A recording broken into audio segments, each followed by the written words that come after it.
खबर बहुत बड़ी है और प्रधानमंत्री नरेंद्र मोदी और देश के गृह मंत्री अमित शाह के लिए जबरदस्त चिंता का सबब। आपकी स्क्रीन पर राजस्थान के मुख्यमंत्री अशोक गहलोत। सिर्फ 2.5 महीने का वक्त रह गया है चुनावों में दोस्तों, और उन्होंने एक बड़ा ऐलान कर दिया है। याद कीजिए किस तरह से बिहार में जातीय जनगणना को लेकर नीतीश कुमार ने पूरी फहरिस्त जारी कर दी थी, और उसके बाद पूरी खलबली मच गई थी भारतीय जनता पार्टी के हलकों में। यह पता चल गया था कि बिहार के अंदर किस जाति की कितनी भागीदारी है, और यह भी वादा किया गया था कि नौकरियों में उसी के हिसाब से प्रतिनिधित्व मिलना चाहिए। अब यही वादा पहले कर्नाटक सरकार ने किया, छत्तीसगढ़ ने किया, और अब अशोक गहलोत तो एक कदम आगे जाते हैं और ऐलान कर देते हैं कि बिहार की तर्ज पर अब हम भी जातीय जनगणना करने जा रहे हैं, और भागीदारी जो है वो जाति प्रतिशत के हिसाब से मिलेगी। अशोक गहलोत के इस मास्टर स्ट्रोक से जबरदस्त चिंता जो है इस वक्त भारतीय जनता पार्टी के खेमे में। मैं चाहूंगा कि अशोक गहलोत क्या कह रहे हैं, ध्यान से सुनिए। दोस्तों, आपको समझना पड़ेगा कि प्रधानमंत्री नरेंद्र मोदी राजस्थान में जितनी भी चुनावी रैलीज कर रहे हैं, आपने एक बात पर गौर किया होगा, उनके तेवर में वो बार बार सांप्रदायिक मुद्दों का जिक्र कर रहे हैं। कुछ राजनीतिक जानकार यह भी कह रहे हैं कि प्रधानमंत्री कहीं ना कहीं सांप्रदायिक तौर पर भड़काऊ बयान दे रहे हैं। प्रधानमंत्री को यह शोभा नहीं देता, मगर प्रधानमंत्री का एक इतिहास है, वो लगातार ऐसी बातें करते रहेंगे। और ऐसा क्यों कर रहे हैं, आपको गौर करना पड़ेगा। 2 कारण।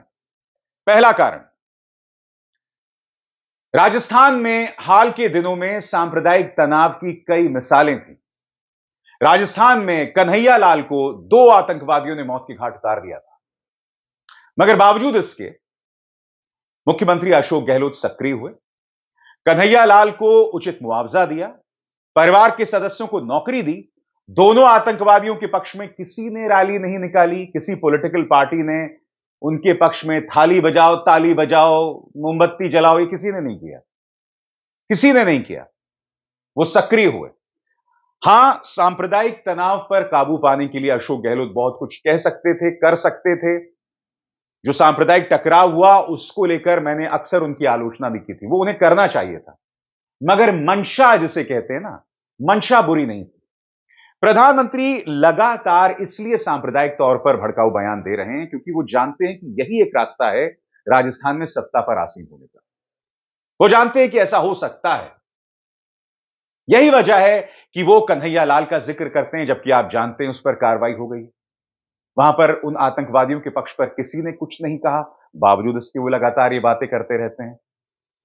और वो बार बार सांप्रदायिक टकराव के जो घटनाएं हैं उनका जिक्र करते हैं, इतिहास को कुरेदते रहते हैं, क्योंकि वो जानते हैं कि अशोक गहलोत की जो सामाजिक योजनाएं हैं, जिसका असर वहां के आम जनमानस पर पड़ रहा है, इसका तोड़ सिर्फ सांप्रदायिक हो सकता है, हिंदू मुस्लिम में बंटवारा हो सकता है। यही नहीं, राजस्थान सरकार भी बिहार सरकार की तर्ज पर जातीय जनगणना करने जा रही है, इस बात की खबर उनको भी होगी।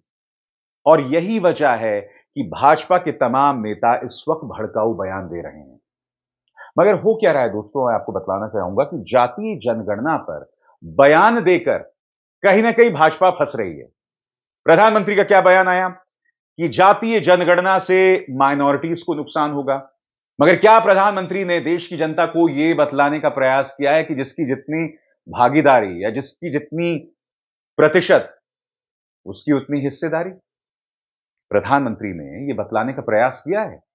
वो इसके सहारे भी माइनॉरिटीज का जिक्र कर रहे हैं। मकसद देखिए, वो ये चाहते हैं कि इसके जरिए कहीं ना कहीं मुसलमान का वोट बढ़ जाए, और मुसलमान का जिक्र आ जाएगा तो हिंदू मुस्लिम हो ही जाएगा। भाजपा के तमाम नेता भी इस मुद्दे पर बयान देकर फंस रहे हैं, चाहे गिरिराज सिंह हो या तमाम जो नेता हैं उनके, वो लगातार इस पर बयान दे रहे हैं और वो खुद अपने लिए गड्ढा खोद रहे हैं। बहरहाल, आप में से जो लोग भूल चुके हैं दोस्तों, मैं आपको बतलाना चाहूंगा कि जो बिहार का जो जातीय जनगणना हुआ था, उसमें क्या क्या बातें सामने उभर कर आई थी आपकी स्क्रीन पर। बिहार सरकार ने राज्य में कराई गई जातीय जनगणना के आंकड़े हाल में जारी किए थे। इस रिपोर्ट के मुताबिक बिहार में 36% अत्यंत पिछड़ा, 27% पिछड़ा वर्ग, 19% से थोड़ी ज्यादा अनुसूचित जाति और 1.68% अनुसूचित जनजाति की जनसंख्या बताई जाती है। बिहार सरकार के आंकड़ों के मुताबिक बिहार में कुल आबादी 13 करोड़ से ज्यादा है। इसमें 27% अन्य पिछड़ा वर्ग, 36% अत्यंत पिछड़ा वर्ग यानी ओबीसी की कुल आबादी 63% है। अनुसूचित जाति की आबादी 19% और जनजाति 1.68%, सामान्य वर्ग 15.52% है। और ये जो 15.52% है, इसमें मुसलमानों में भी जो फॉरवर्ड कास्ट यानी पठान, शेख, वो इसमें शामिल है। 63%, इस आंकड़े पर गौर कीजिए दोस्तों। इसी तरह से राजस्थान में भी जो अति पिछड़ा वर्ग है या पिछड़ा वर्ग है, उनका जो अनुपात वो करीब 50% से ज्यादा बतलाया जाता है। और ये भाजपा के लिए चिंता का मुद्दा है।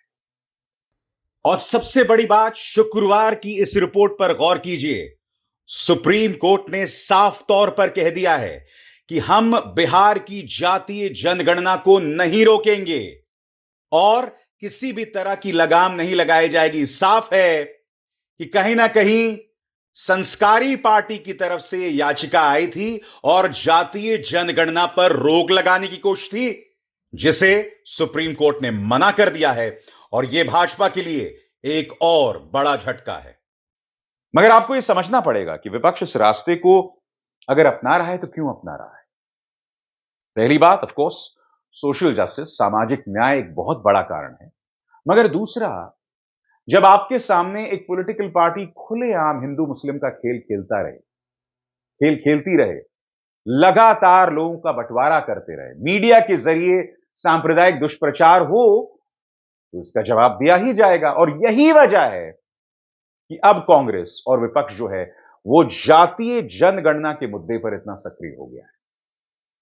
आने वाला वक्त बहुत दिलचस्प होने वाला है। हालांकि मैं आपको बतला दूं कि जनवरी के महीने में राम मंदिर का उद्घाटन है और उस वक्त और उसके आसपास आप देखिएगा, मीडिया हो, भाजपा के नेता हैं, वो किस तरह के भड़काऊ बयान देते हैं। कितनी दुख की बात है ना। हमारे मर्यादा पुरुषोत्तम राम शांति के प्रतीक हैं, मर्यादा पुरुषोत्तम है, मगर बावजूद उसके भाजपा के नेता उनका इस्तेमाल राजनीति के लिए करते हैं। और इनका जो प्रचार तंत्र और पालतू मीडिया है, वो जहर उगलता है हमारे राम के नाम पर। कितनी अटपटी बात है नहीं, मगर ये नहीं सुधरने वाला है।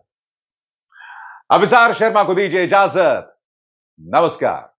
स्वतंत्र और आजाद पत्रकारिता का समर्थन कीजिए, सच में मेरा साथी बनिए। बहुत आसान है दोस्तों, इस ज्वाइन बटन को दबाइए और आपके सामने आएंगे ये 3 विकल्प, इनमें से एक चुनिए और सच के इस सफर में मेरा साथी बनिए।